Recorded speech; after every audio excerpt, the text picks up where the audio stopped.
Thank you so much for tuning in today. I have an amazing meal for you. It's called Asado De Puerco. We're gonna have it two different ways with Salsa Verde and Salsa Roja. The verde is a tomatillo sauce and the red sauce is a chili sauce. Super great meals. I'll tell you what, it's gonna make your house smell like my grandmother's. Thank you for joining, and I'll show you exactly how to make it. Asado de Puerco is made all over Mexico, but it's mostly known as a dish from the north or northeast of the country. It's also known as Asado de Boda because it's a common dish served at wedding receptions. The adobo is a red sauce, and we're also going to be making the asado with a salsa verde. You're going to love this. For the adobo asado, we're going to start with the 2 crushed garlic cloves, half of a white onion, 3 tomatoes, and 4.5 pounds of pork shoulder. Don't worry about how you cut your vegetables at this stage, because all these vegetables that we cut, we prepare, we're going to throw them into a pan to saute them for a little bit, and then we're going to throw them into a blender, so your knife cuts don't really matter. Of course, this is always a great time to practice, so have at it. Now we're going to roast the dry peppers as well, and that means that you can remove the stems if you want to, but for whatever reason I didn't. Now in this recipe I'm going to be using 3 chipotle peppers and 3 poblano peppers, dried. Now you can use multiple other red peppers, dried red peppers. It all depends on you. These are the only ones that my grocery store had at this time, but the idea is to have 2 or 3 different type of red bell peppers. Each one is going to have, or going to make the asado taste a little bit distinct, but they will all taste amazing.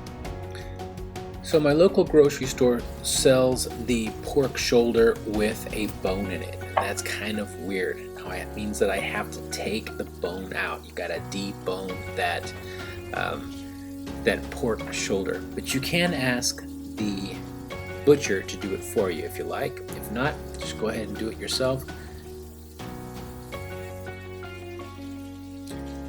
You may be wondering what I did with the bone after this meal. Alright, so I used my Instapot and cooked it for about 40 minutes. And after it was done, the meat was falling off the bone.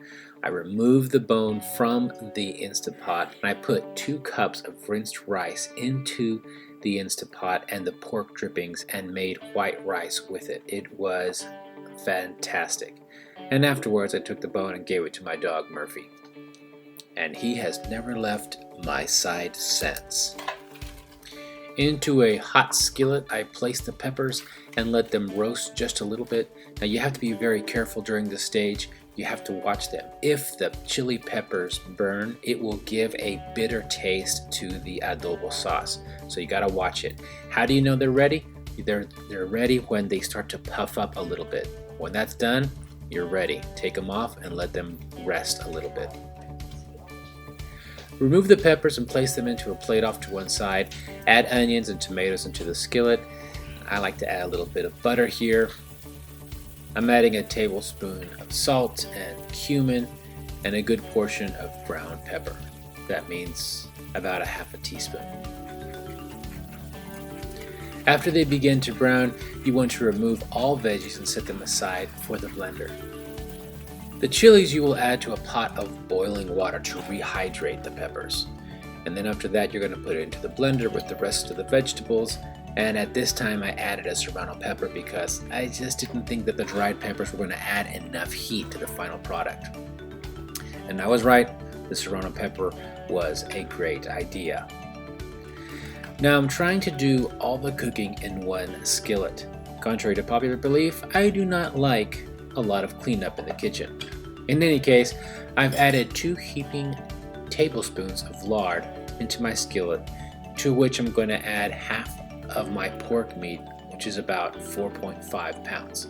Please note that I cut the pork pieces into about 2-inch squares. To my pork, I'm going to add a tablespoon of salt, 2 bay leaves, and a tablespoon of oregano. I will cook it for about 20 minutes, making sure that it is browned properly. Once 20 minutes is up, I will cover the pot, lower the heat, and let it simmer for another 20 minutes. Then after those initial 40 minutes, I will remove the lid and let it continue to boil off the water the meat has relieved. While the meat is going through the second step of this cooking process, I'm going to be making the red sauce, or the adobo sauce. I place the peppers and the vegetables into the blender, and of course the serrano peppers I mentioned, and then blend it. Make sure that it's nice and smooth. Some kitchens like to then pour this sauce through a sieve and then make it a much more fine adobo sauce. I didn't choose to do it that way today. Then, after you remove the top from the pork and you have boiled off the water, you're going to add the adobo sauce. Now, when is that supposed to happen? When you start noticing that the meat is turning brown on the edges, then it's time to pour the adobo sauce on it. And then let that adobo sauce and the meat cook for about 20 minutes longer on a low simmering heat. For the green salsa, I repeated the same steps I mentioned above while substituting the peppers for tomatillos. Tomatillos are a berry. You'll find them in most grocery stores. I don't know about the northern part of the United States, but you can find them in the southern part of the United States. You'll need to remove the outside leaves, rinse them thoroughly, and then you do need to boil them before cooking with them.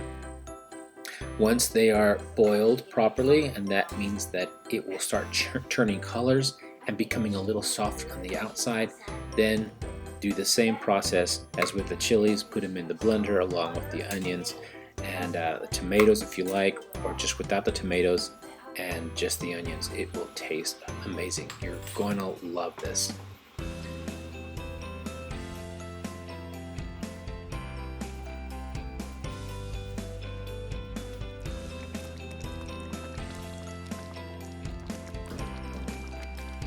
Now, asado in adobo sauce is best served as soon as it's done.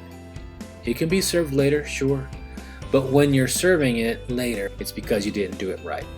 Because if you do it right, there won't be any leftovers to serve.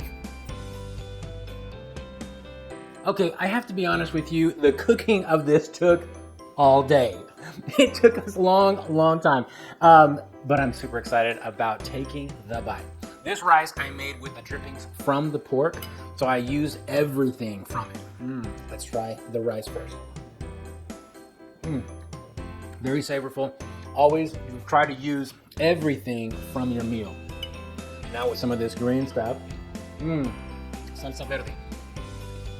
The way you braise the meat makes it super tender. It is melting in my mouth.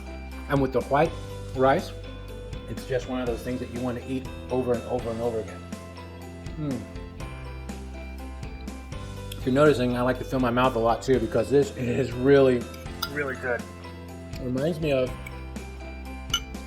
dinner with my grandmother. My grandmother would start making something like this early in the morning, like around 9 o'clock. Just after she puts all the breakfast dishes away, she starts making this amazing meal for dinner. Now the red sauce. There was 2 different peppers in there. There was the ancho pepper, and then there was the chipotle pepper, and both of those peppers gave just different smokiness flavors to it, and it's really spicy. It's good. It has a warm feeling.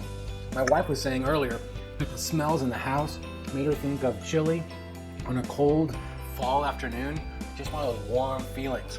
Of course, we are in Texas, and it is August, so not that cold outside. This is a delicious meal. I hope you enjoy it. If you do make this, please tell me about it. Write in the comments exactly what it is that you liked about it. Tell me what kind of meals you like. I'd like to take those meals and put those on a video for you as well. If you haven't done it already, go ahead and like my video. Smash the subscribe. That's what my son and daughter tell me to tell you. And then share it with the family and friends. And until next time, mi cocina es tu cocina. I'll see you next week.